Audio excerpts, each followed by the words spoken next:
হয়ে গেছে। মূল্যবান আলোচনা করছেন। আর অ্যাকচুয়ালি এখন আমরা রিটায়ারের পথে ঘুরে গেছি, কারণ আজকে জেনে বক্তব্য দিছে। আজকের থেকে প্রায় 15-20 বছর আগে আমি দস্তরবন্দি পরিধান করেছিলাম, মনে আছে আমার ছাত্রের মতনই। আর ওয়াজের বয়সটা একেবারে কম হয়েছে না, যদিও বয়স একেবারে মানে কম দেখা যেতেছে, একেবারে নাই করে ওয়াজের বয়সটা 25 বছর রানি। তার কত এখন তো আমরা রিটায়ারের পথে। আর আজকের সবার সভাপতি আমার একদম বন্ধুত্ব মানুষ।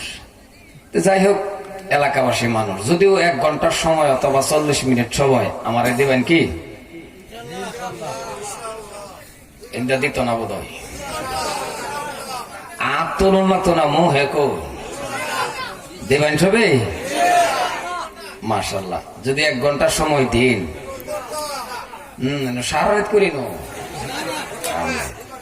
1 ঘন্টা সময় যদি দিন, একটা আশা আমার 1 ঘন্টা সময় লাগে। যদিও আমার ডাকছুন আইসি আমি বাড়ির কাছে হতে পারি, যেরকম নাকি যে সহালেই ফ্লাইট আজকাল সহালেই ধরুন, আল্লাহ যদি হায়াতে রাখে বাঁচায় রাখে, এন থেকে কি ড্রাইভারে না দেয় এয়ারপোর্ট বাইরের কান্ট্রি দোয়াটা কমসে কম আজকাল লয়ে যায় ফ্যাম, যত নগাঁও জেলার একটা গৌরব নাকি। আজকাল যদি আমি বাইরের কান্ট্রির মধ্যে গিয়ে হেরা যখন ওয়াজ করি, এটা নিয়ে ভালো লাগে না?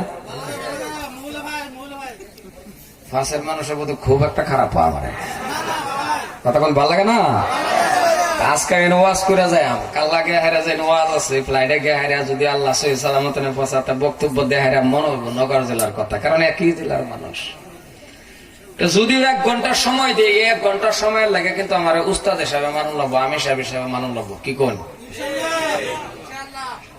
যদি মানছুন আমি সাহেব হিসাবে আনের বয়সে শুরু হইতে পারি, কিন্তু আমার মান্যালছুন যখন, তাইলে আমি কিন্তু হন উস্তাদ, আনের আমার ছাত্র।